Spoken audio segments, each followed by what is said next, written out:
Good day. My name is Jenny Frank. I am the head of Educator Programming and Engagement, and this is a LabXchange webinar, Building Better Assessments. LabXchange is provided through Harvard University with generous funding through the Amgen Foundation. At LabXchange, we believe that everyone needs science, and science needs everyone. But to realize this mission, this vision, we also recognize you, the educator, and the essential role you play every day. You engage, you educate, and you empower our next generations of learners who will have just as much passion, if not greater, for science, and hopefully will recognize their greater potential as contributors to solving the world's greatest challenges. Today, I want to share with you LabXchange, an online platform that provides free access to credible, high-quality science resources and tools to create and share your own learning experiences. At LabXchange, we value accessibility, and you will note that all of our content is highly accessible to all learners. We also pride ourselves in the quality of our resources. Every resource that we provide or create is quality and vetted by our community. And lastly, nothing can happen without collaboration and community. These are the underpinnings of what makes LabXchange great. So before we get started, I always like to ask our audience, what are some educator challenges you're currently facing? We want to support you, and we know that you need more time and more support doing the things that you love, teaching and impacting students. We talk to teachers all over the world, and these are some of the challenges we hear day in and day out. A lack of high-quality, credible content, no time for planning and collaborating, limited examples of what good, high-quality education, science education looks like. Well, I hope that LabXchange is a solution and will help you to solve some of your problems.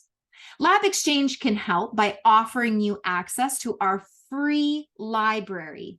We have over 20,000 different content pieces, whether it is video, simulations, documents, case studies, narratives, from over 150 credible and innovative science, ed tech, and collaborators from around the world. At LabXchange, we also create our own content. We make simulations and interactives that allow learners to experiment risk-free and experience really doing the science. If you sign up for a free educator account, which I highly recommend is one of the first activities you do today, you will also get access to a personal dashboard. You can save your favorite content from our library. Again, that's over 20,000 plus science resources, but you can also upload and save and organize your own resources. We also have customization tools that allow you to customize some of the content that we provide and make it your own, and to create questions, to create learning pathways, and to create your own experiences that are just right fits for the students you serve in your classroom. So before we get started, this is the time where I always recommend to sign up for a free educator account. Because we have generous funding from Amgen Foundation and other grants, we are so excited to be able to tell you today and every day, LabXchange is free. Educator accounts, always free. And at no time will we ever ask for you to purchase a service or charge you.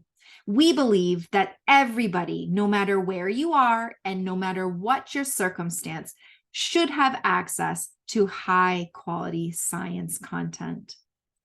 As I've been talking here, I've been providing the directions for how to sign up for a free educator account.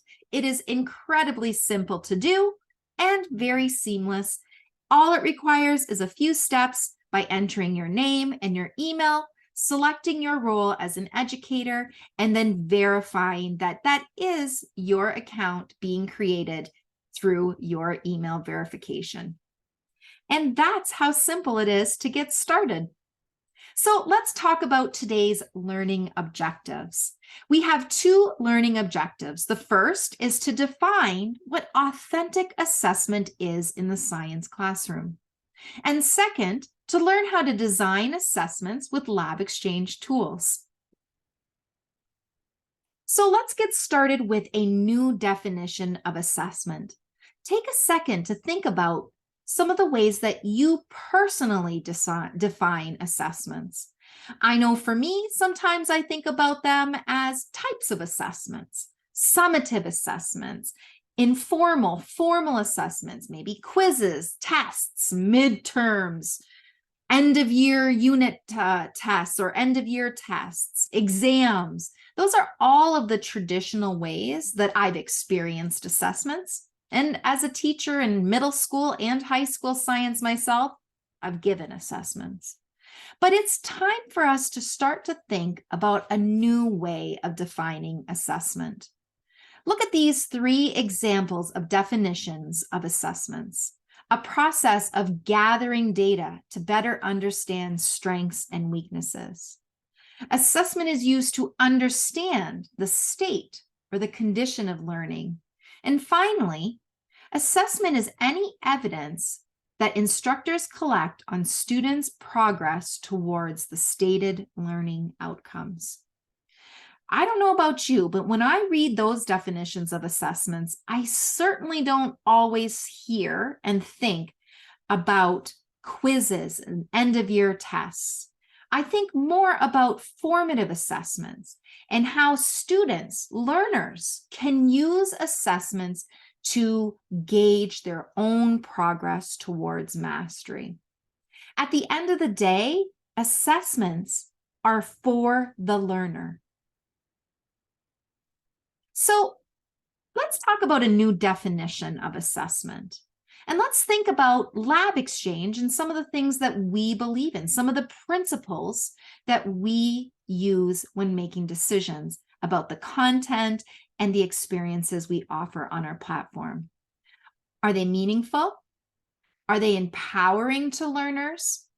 Are they accessible? And are they fair? So I encourage you, I push you to think more broadly about your assessment definition and think about it as experiences that connect to real life, authentic things that really matter to learners. That they're opportunities for learners to feel rewarded and valued for their ideas and perspectives. They're empowering in the sense that there's more than one way to show that they know and understand something in science. That they're accessible. The language is understandable. It is clear what is expected of learners, and that there are cueing and scaffolds that make sure that they are supported along the entire journey toward mastery. And lastly, fair. That tasks and feedback account for students' opportunity to learn, right? Because assessments should not be punitive. Assessments are not about right and wrong answers. In real life, we don't have assessments. In real life, we don't always have a test that gauges whether or not we understand something or not. Instead, we have performance tasks that measure our strengths and give us supports so that those areas that are weaknesses or those areas that we have yet to obtain, that we can build those skills, build those experience, extend our learning, and reach mastery. So all in all, this is my new vision of assessment, and it has 3 parts. Number 1 is that assessments have to make thinking visible. And not only thinking about concepts, but thinking about practices and making connections to the real world. Number 2, that assessments have to embrace a wide range of artifacts. And artifacts, what I mean here, are opportunities for students to show they know. Multiple choice, short answer are not the only ways that a student can convey understanding of a concept.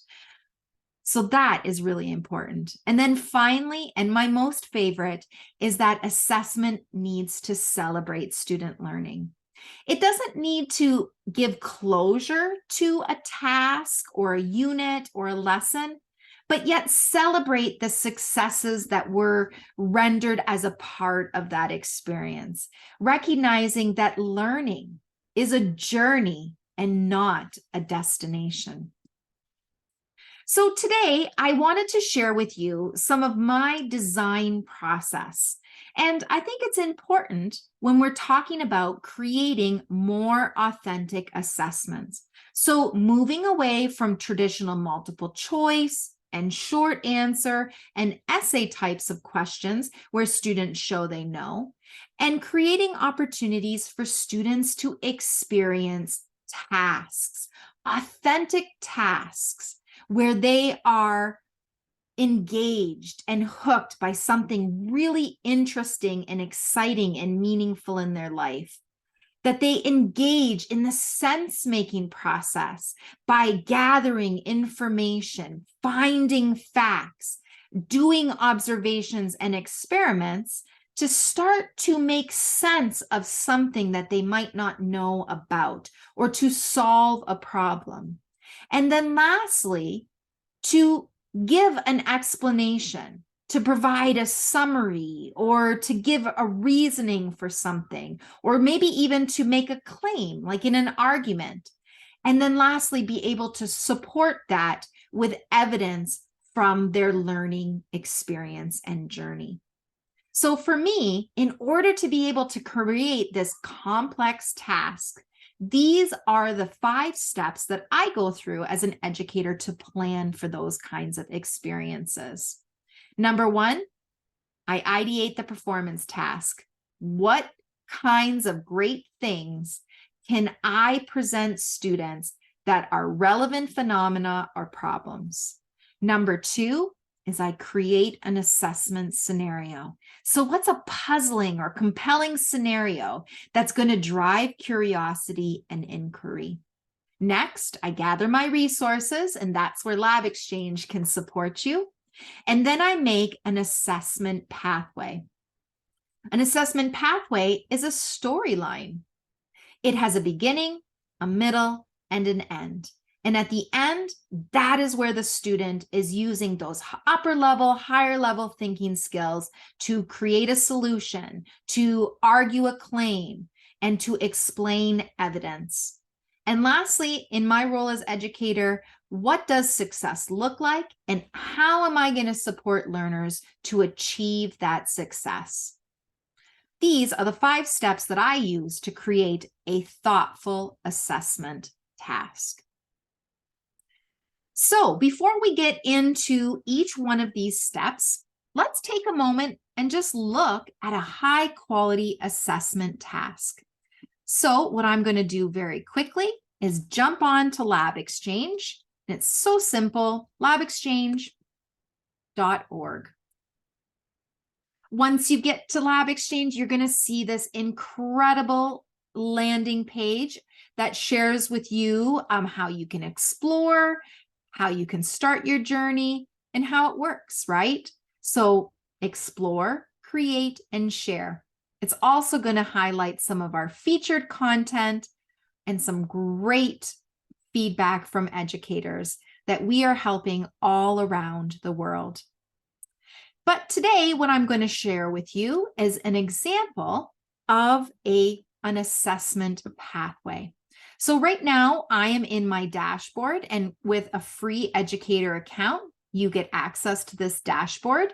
And here what it does is allows me to store all of my created content, all my favorite content from our 20,000 plus library, as well as store the classes that I teach and the classes that I'm currently in for professional learning.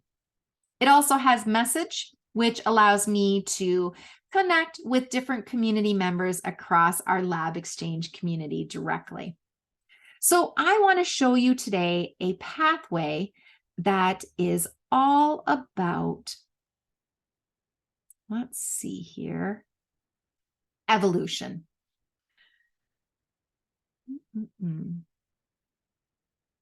Just take a minute.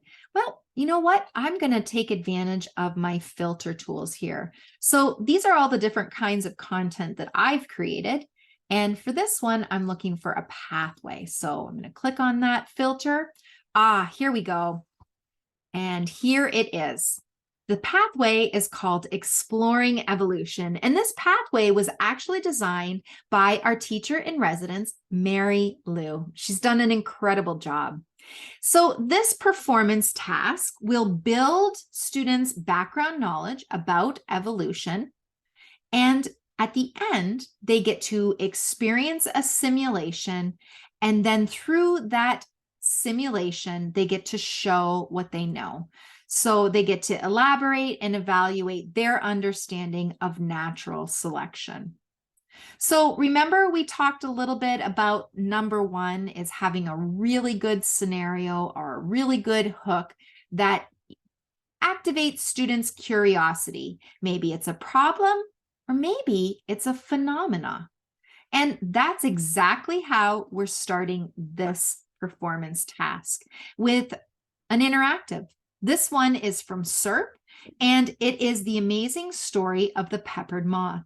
And if any of you are familiar with natural selection, what this interactive does is walk students through how the peppered moth over time changed from a light colored to a more dark colored moth, and the impacts of pollution, smog and tree soot, and how that influenced natural selection so that moths began to select for the darker moth coloring, again, to avoid predation.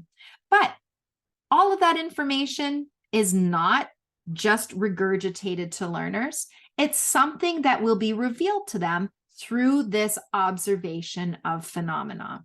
So that's the start of my pathway. The next piece, this is just a student worksheet to support that.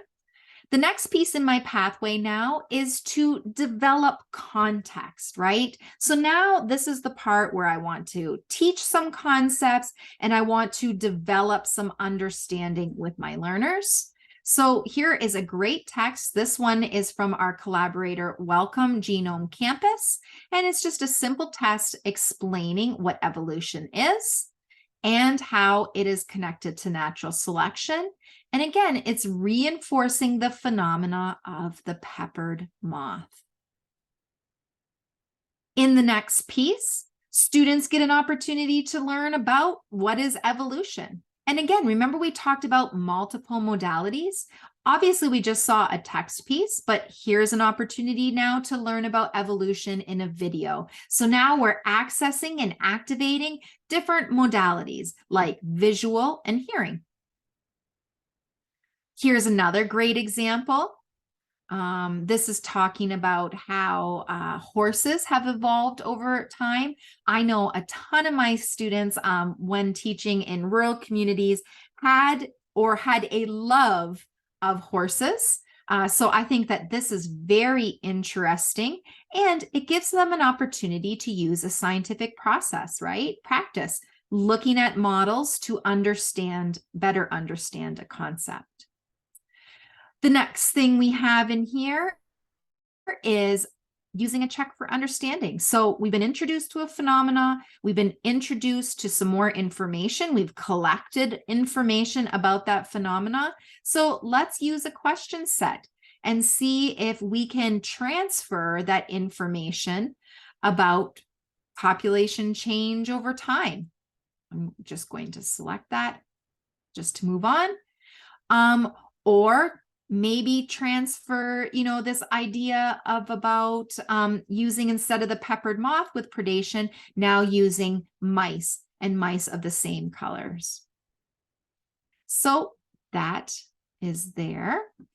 All right, there's a simple check for understanding. And now the next part will be doing the actual science. So just like an ecologist would collect data and then start to look for patterns in that data, this is a great PhET simulation on natural selection that allows the learner to be able to change a lot of different criteria to see the outcome, how much predation happens, and on what types and what traits from the rabbits seem to influence that level of predation.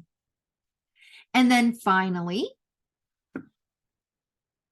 where the assessment piece comes in is using the simulation in a scenario to gauge student understanding. So I could easily do some multiple choice questions and ask students to, look at this information, watch a couple of videos, read a text, or I can have them experience a simulation, collect data, make an understanding, or make a claim, support that claim with evidence, and give the reasoning. And here's a perfect example. Evaluate scenario A. When is the brown fur trait advantageous? And again, using the PhET simulation now to create a claim, evidence, and reasoning. I think that this is such a powerful opportunity for students to experience science and then extrapolate their understanding in a really well thought out task that does not require days of project development or creation, but could happen in maybe 1 to 2 class periods.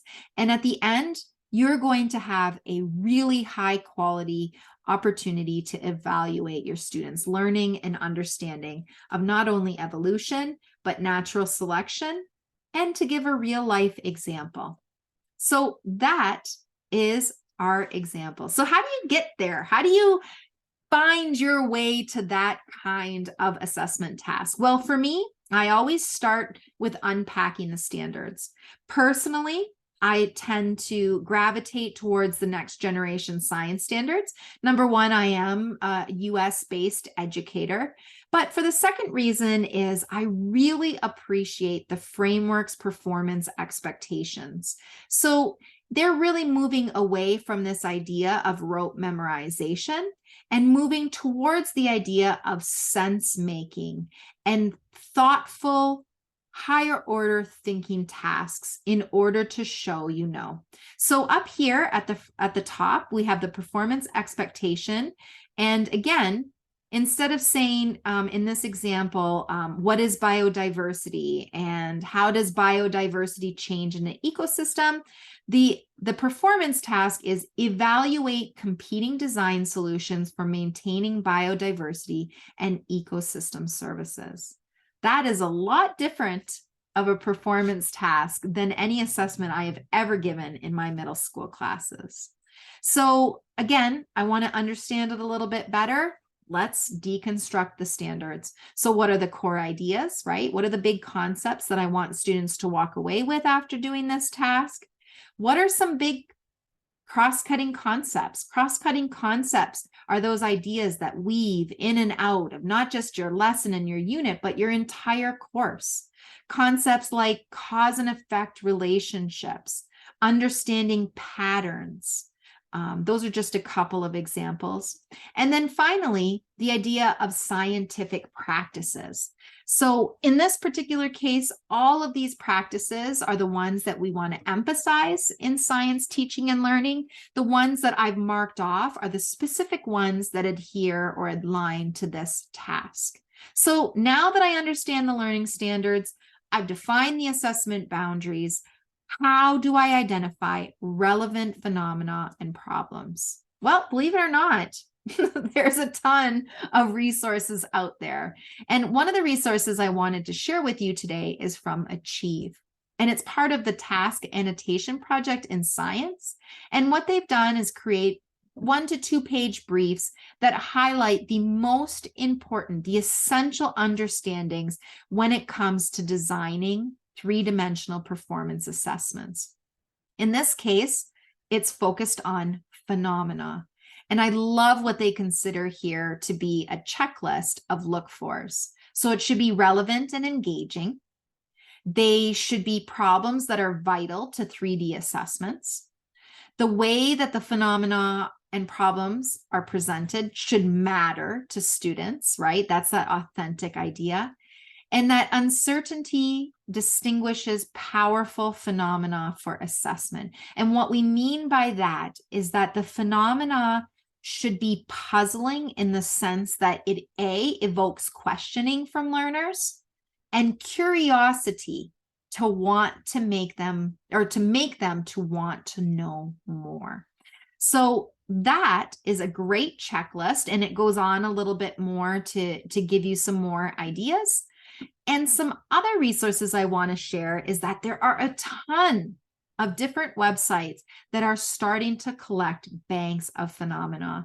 And I have shared some here, and I will be sure to share those as follow-up in our email, and to all the participants as an email, and on our website. But these are some great resources where you can go to find phenomena. But you know what? LabXchange is also a great place to find phenomena.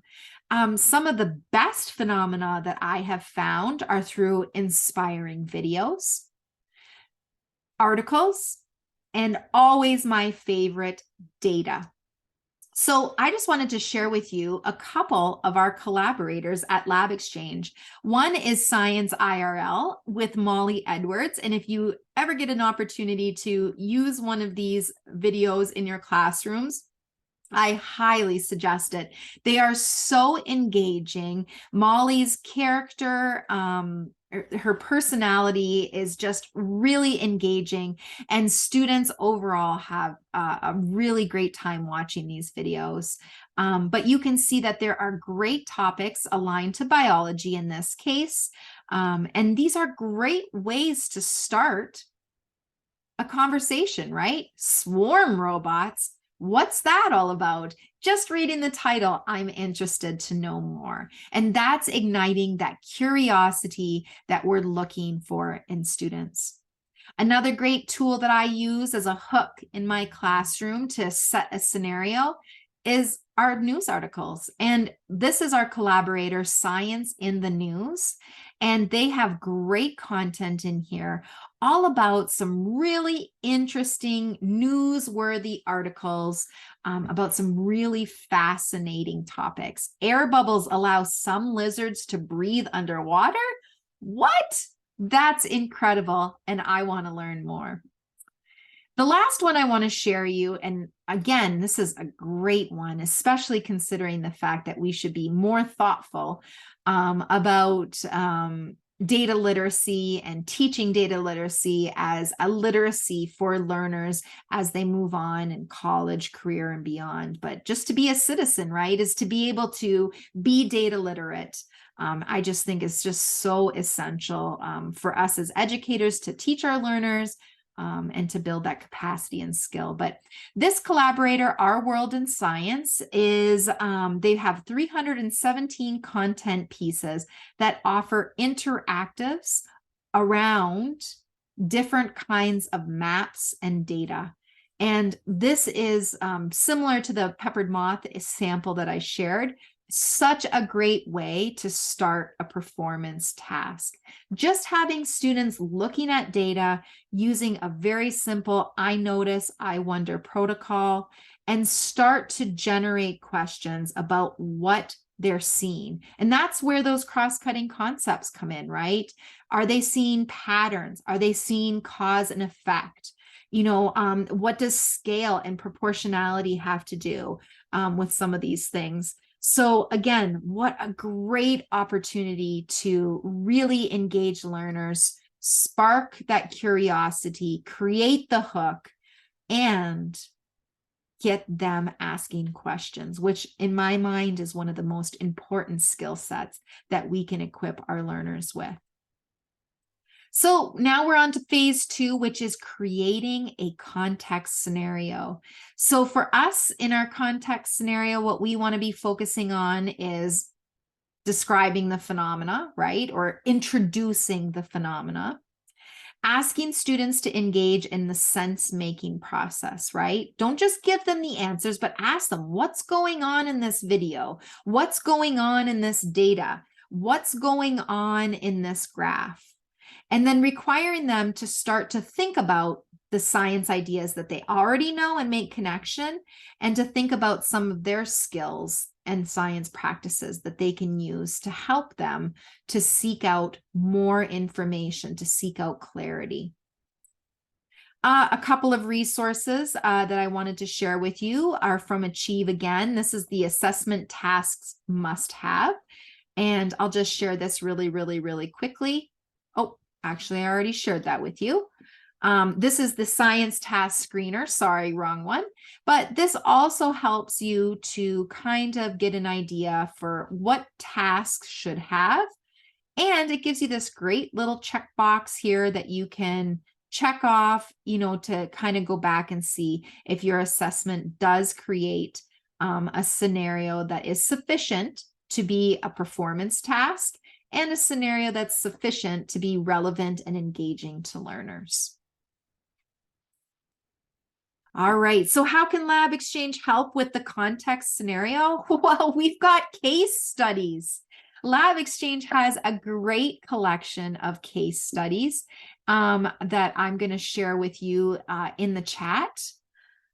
So let me just paste that in here. What I've done is a filtered search that just looks for case studies at LabXchange. But as you can see here, we have a ton of different case studies. We have 254 case studies. I think this is a fantastic way to start an experience with learners. Just looking through some of these case studies, you can see some really interesting topics about CRISPR to treat cancer, or perhaps some case studies that are talking about things like fluorescence and whether or not they can be a possible sensor for dehydration. That's a really interesting case study. Maybe you've got some kiddos that are interested in, they might not know BLAST, but they're definitely interested in T-Rexes and finding out who is the closest living relative. Well, there's a case study for that, and an activity, as a matter of fact. So I've always found case studies to be a really great way to create an opportunity, a scenario that engages learners. The next part of the process is gathering resources. And here I've just kind of included a way that I organize resources when I'm developing a task. So I'm going to walk you through that really quickly, just so you can see it. And I will share the planning document with you after this. But this is a document, this is a template that I use to plan performance tasks. As you can see here, it's got the task title, the level, and the topic, and just a summary of the task. So this assessment task focused on exploring ecological benefits of beavers.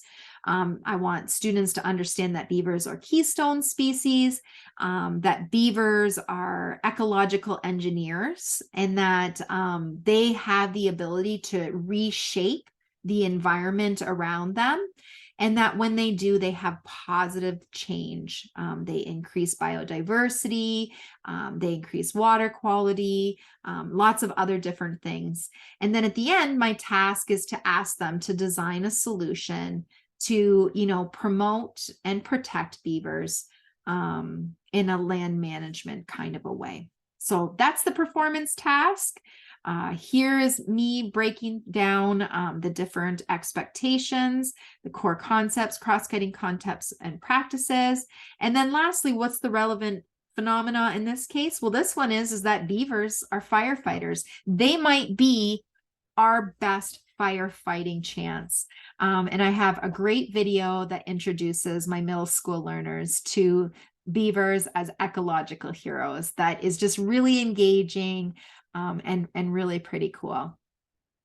So when I design the assessment scenario, I always like to create an introduction like I'm showing here.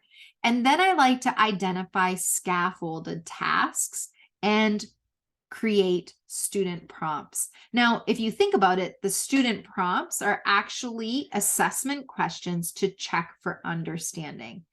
And if I've done my job correctly, these student prompts not only help me to determine if students are understanding and learning along this progression, but it also scaffolds and provides support for that final task when they're going to be asked not only to support a claim or not only to give a claim, but to support it using evidence. So in fact, each one of these scaffolded tasks is actually a line of evidence. So at the end, if I said to students, prepare something that will help preserve and protect, and a student came up with an awareness thing that they were going to do, they're going to go out and build awareness, and that people need to know that beavers are positive, have positive impacts, and that their positive impacts way outweigh their negative impacts, then I'm going to want them to talk to me a little bit about beaver habitats. I'm going to want them to give me some evidence about beaver dam formation and the formation of wetlands. Maybe talk about how wetlands are deteriorating or declining, I should say. How wetlands happen to be some of the most biodiverse spaces, right? I might want to talk about some human perceptions and how they're misconceptions. But all of these are going to help me as a learner to prove my argument, right? To prove my claim, to support my argument with lines of evidence. So these are the facts. And that's the way that I organize it. So again, my task is starting here with a hook. The next piece is I'm having them kind of really get into learning, developing background knowledge, maybe interacting with some simulations, some experiments, some activities that help them to do some information collecting, some data collecting on their own. And then finally, I'm working them into that actual task. This is how I just gather resources. And again, this is paper and pencil, but there's nothing to say that you can't use the LabXchange dashboard. When you see something that you like, you just simply add a star and it will save here in your favorites. And when you come through, you can organize them by last added. And you'll see all of the content that you found on LabXchange populate in here. So you can see I was actually working through this. So here's my video, Beaver, the climate hero. Here's some questions that I've been developing along the lines of checks for understanding. Next thing, how can we use simulations? How can simulations build understanding? Well, very simply, and that's having students engage in the application of knowledge, right? So far in our resource gathering, we've talked a lot about resources that help build understanding, introduce students to concepts. Well, simulations are applications of that understanding, and they are themselves performance tasks. We've got some great contributors on LabXchange. I'm super sorry that flipped through there. The first collaborator that we have is FET. And if I go through, there's different ways to go through, but if I type FET up here in the search bar, I can obviously see the library and all the FET resources come through, but I can also go to sources and I can view FET's private profile. So FET has a dashboard, and this number is actually up to 160 now. And these are all of the FET simulations. A lot of people don't realize how many of FET's simulations we house on LabXchange. They are one of our excellent collaborators. And we really try to promote them as much as possible because these are some great opportunities to apply understanding and use them as part of that inquiry process. Another collaborator that offers some great simulations is the Concord Consortium. So I'm going to do the same thing again. Concord, being kind of lazy. Again, looking for sources, and there we go right here. Same thing, view the profile. They have 224 things. Simulations, again, unlike PhET's more earth science, physics, and we've got the Concord Consortium is a lot more life science. And then don't forget LabXchange, right? We have a very excellent collection of simulations. And again, all of these simulations are great opportunities for performance tasks, right? Asking students to complete a lab is always an example of a performance task that educators can use to assess progress and understanding. So I encourage you to always include a simulation. So this is just a brief overview of how I create this pathway assessment. Again, I'm thinking probably 2 days class experience should be how long this pathway is. And the big idea here is that students are using the skills to learn new concepts, to synthesize information through the inquiry process, and to apply that to a mastery task. And that mastery task is one that asks them to perform using higher order thinking skills, not to assess using rote memory and simple multiple choice. So I've explained this. It starts with the hook, goes to the concepts and skills, right? So those are content and asset pieces that help promote concept and skills attainment. And then the green piece here, apply new learning. Simulations is a perfect opportunity for application. And then finally, what is a mastery task that puts together the hook, the concepts, and the new learning application in a final task that has them create a solution to a challenge, solve a problem, make a claim, create an argument. And based on the results, we should be either extending the learning to support misconceptions or maybe partial learning. If we're lucky, we get to enrich. And we have so many great ways to enrich on LabXchange.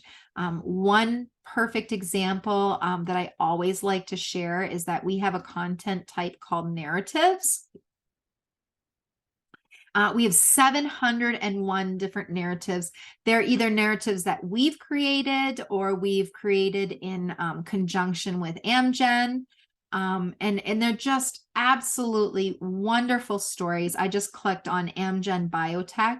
These are all different people talking about their experiences, their roles, and how they've gotten there from Amgen. These are real stories from real people, and what a better opportunity for learners to see themselves in science and hear stories of people who've had the same struggles, the same challenges, have come from the same places, and how they've found great success in the science field. I just absolutely love these stories. Sometimes they give me chills thinking about it. So let's get in, talk a little bit about question sets, talk about pathways, and talk about tools that LabXchange has for you to create a stellar, authentic performance task in your classroom.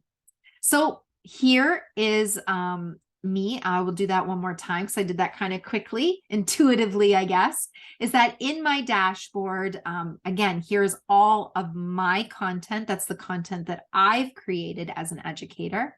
And if I want to add something new, I'm simply going to press the plus button. And these are all the different kinds of content that I can create as an educator. Let's talk about traditional assessment, question set, multiple choice. We've got that. And I'm not saying that any of these are bad examples of assessment.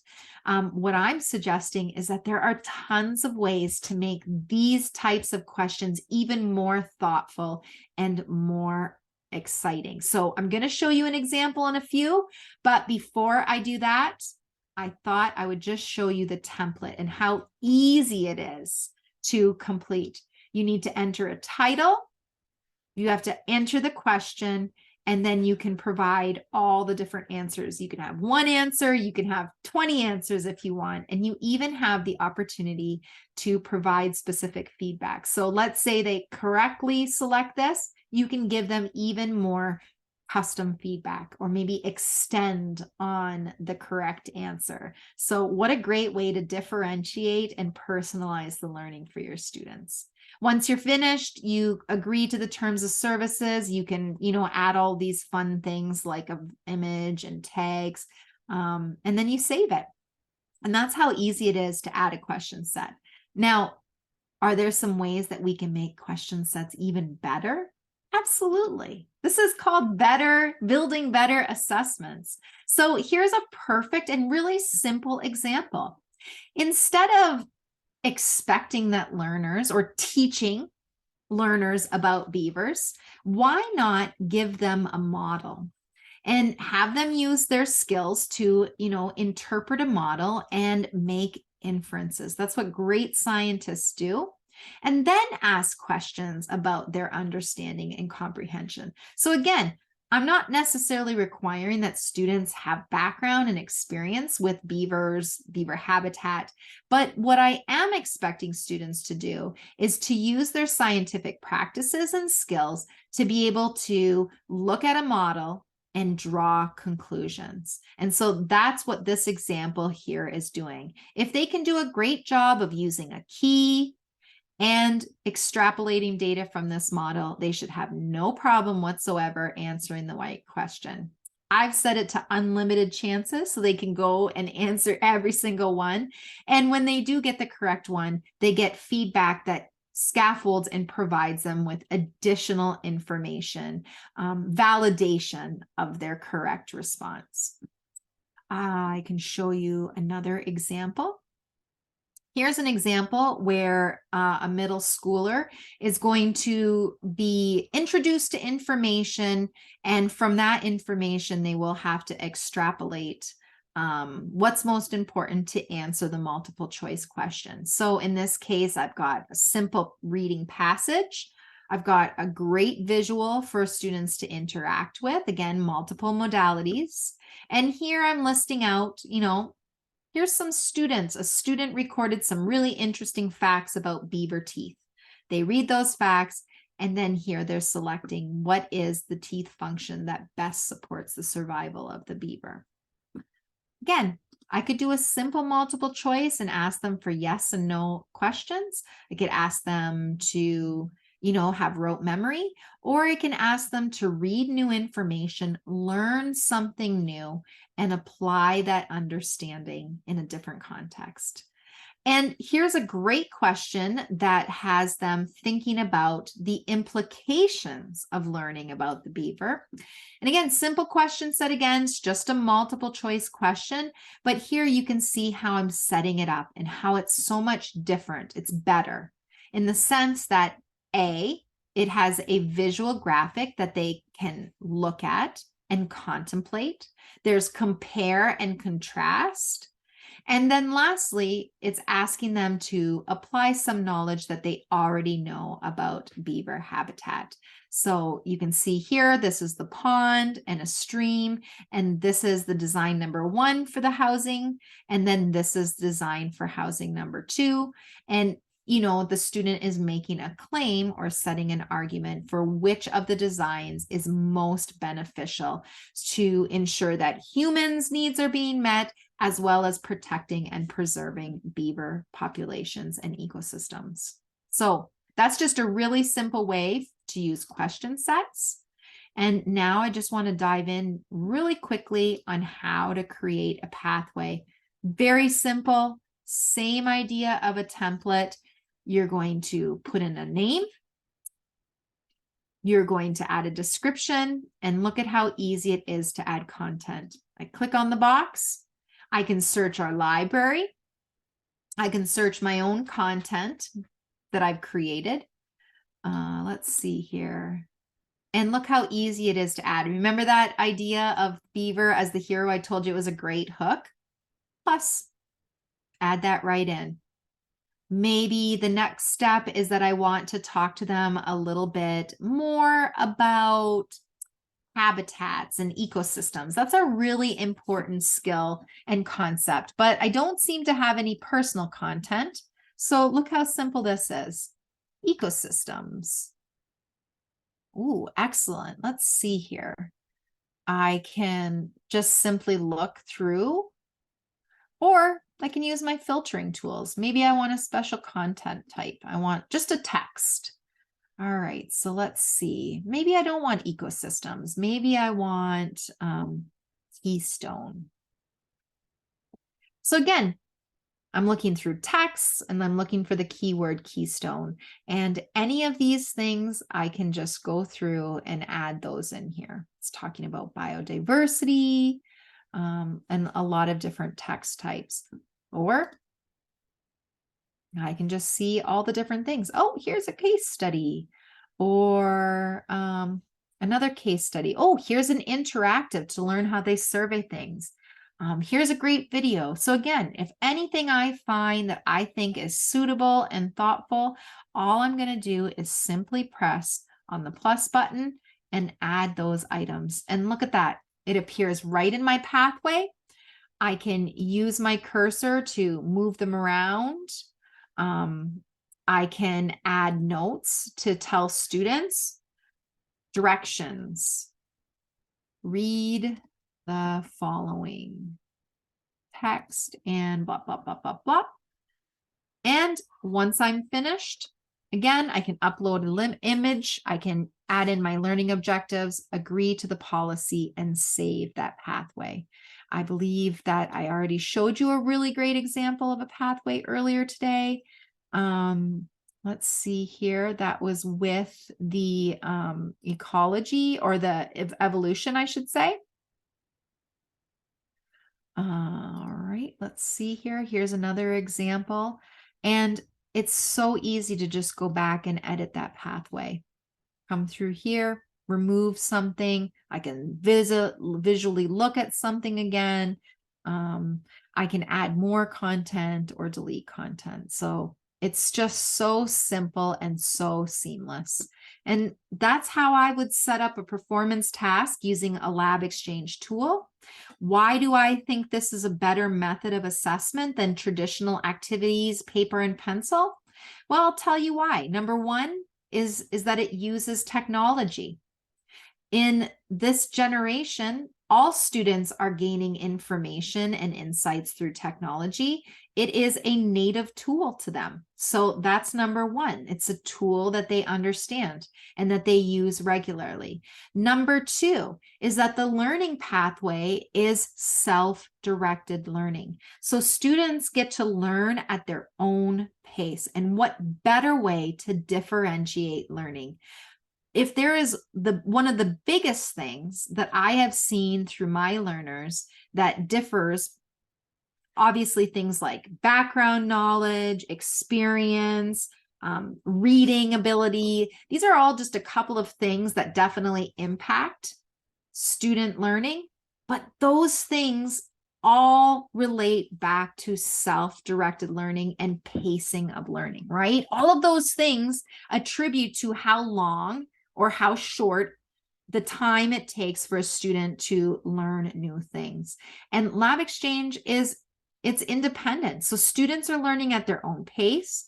They're clicking, they can re-click on something, they can watch it again, they can watch just pieces of it, they can do something over again, they can make multiple attempts. And again, that's all that metacognition and that process of really, really making sense and really deeply understanding something rather than going through the paces of an instructional lesson, of an instructional activity where every student is at the same pace and at the learning plan. And if you miss it, well, let's hope that you get it in the homework or that there's an opportunity to reteach. That's what LabXchange does. That's what we mean by personalization. And that's what we need to start seeing more of in the classroom. So the last piece that I wanted to share with you is, part of my process is the idea of defining success and developing support criteria. On the template that I shared with you earlier, I showed you my example of what I'm looking for with an ideal student response. I encourage everyone in a performance task to create one.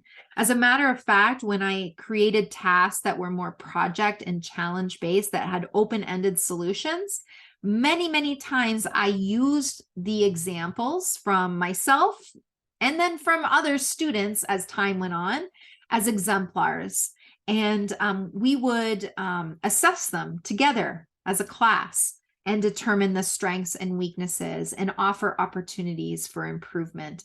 And believe it or not, every time that I used an exemplar as a way to teach the expectations of the task, every time I did that, student work, the quality of work was tenfold, because an example is just such an authentic way to help students to understand the expectations and the learning objectives. A couple of resources that I find incredibly useful in this process. These are from the STEM teaching tools, and this one is different prompts that you can use to integrate cross-cutting concepts, and I love it. I would use these as a teacher. You can just print this out and then highlight them and jot them down. What great ways to prompt students to ask them about different kinds of cross-cutting concepts. This whole page is just questions related to cause and effect.